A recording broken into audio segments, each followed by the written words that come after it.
Secular मुल्क है, ये हिंदू का भी मुल्क है, ये मुसलमान का भी मुल्क है, ये सिख का भी है, ईसाई का भी है, हम सब का मुल्क है और हम सब का हिंदुस्तान है।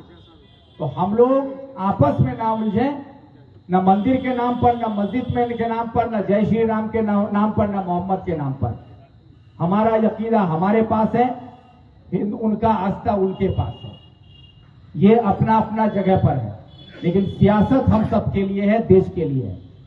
उसको कमजोर करने के लिए जब धर्म का सहारा लिया जाता है, उस वक्त हमको आपको सोचना होगा कि ये नारा कहां से आया, ये नारा क्यों उठा, और इस नारे के बाद जो मुद्दा खड़ा हो रहा है उससे किसको फायदा है, ये सब पहले सोच के तब आगे बढ़ना चाहिए।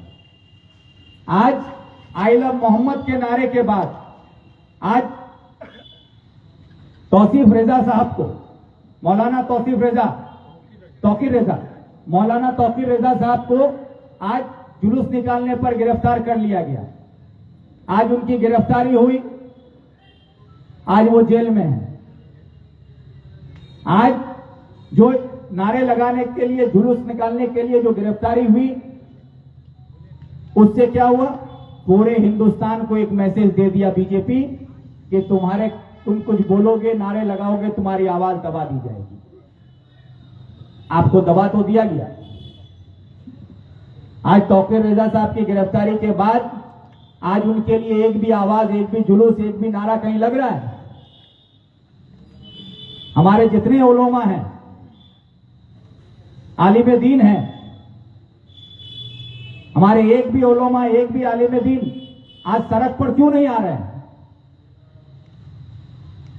आज रास्ते पर कोई क्यों नहीं है? जब जज्बाती होकर आप सड़क पर उतरते हैं और जब कोई मामला पेश आता है, उसके बाद आपका जज्बात कहां चला जाता है? अब आप जज्बाती होकर लोगों को उतार देते हैं सड़कों पर, और अब जब आपको लड़ने की जरूरत है, आज तौकीर रेजा साहब जेल में बंद हैं, आज उनके रिहाई के लिए आवाज उठाने के लिए कोई हमारे उलमा, कोई हमारे आलिम आज रास्ते पर क्यों नहीं उतरते हैं? ये सवाल है। तो ये आपको समझना होगा कि पॉलिटिक्स को उलझाने के लिए धर्म का इस्तेमाल किया जाता है, मजहब का इस्तेमाल किया जाता है, और हम लोग सोचते हैं कि मोहम्मद का नाम लेने से अगर गिरफ्तारी होगा तो हम गिरफ्तार होने के लिए तैयार हैं। मोहम्मद के नाम के साथ कुछ छेड़छाड़ कर दिया गया तो हम जज्बाती हो गए। अरे भाई, इतना समझ लो, हम सबको ये समझना होगा कि जो नाम पैगंबर मोहम्मद सल्लल्लाहु अलैहि वसल्लम का है, उनके नाम के साथ छेड़छाड़, बदसलूकी कोई कुछ भी करे, उनका मर्तबा कम नहीं होगा ता क़यामत तक, और ये यकीन। तो जब नहीं होगा तो फिर उस पर जब सियासत होती है तो हमको उस पर संजीदगी से रहना होगा।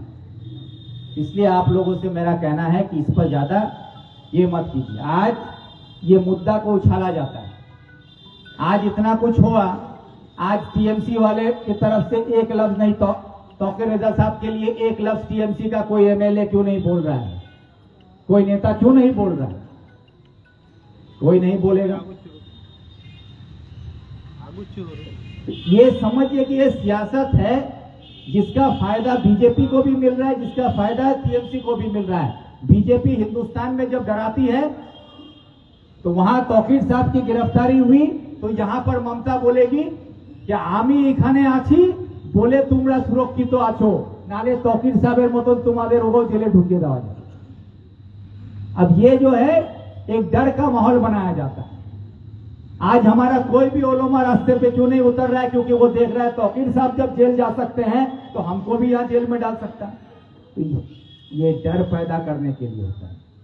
ये सियासत है, इसको समझिएगा।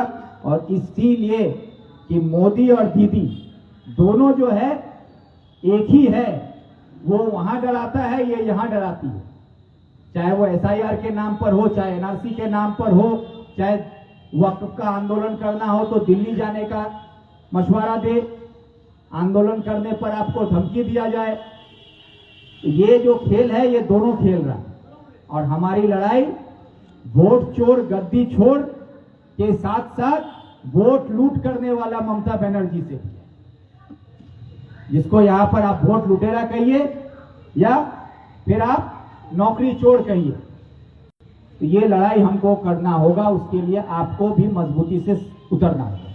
और साथ ही साथ ज्यादा वक्त नहीं है 10 मिनट में, कि हम लोगों का एक माइनॉरिटी ब्लॉक माइनॉरिटी कांग्रेस के तरफ से हमारा ब्लॉक प्रेसिडेंट जो है इफ्तिखार आलम, जो कि माइनॉरिटी ब्लॉक प्रेसिडेंट हैं,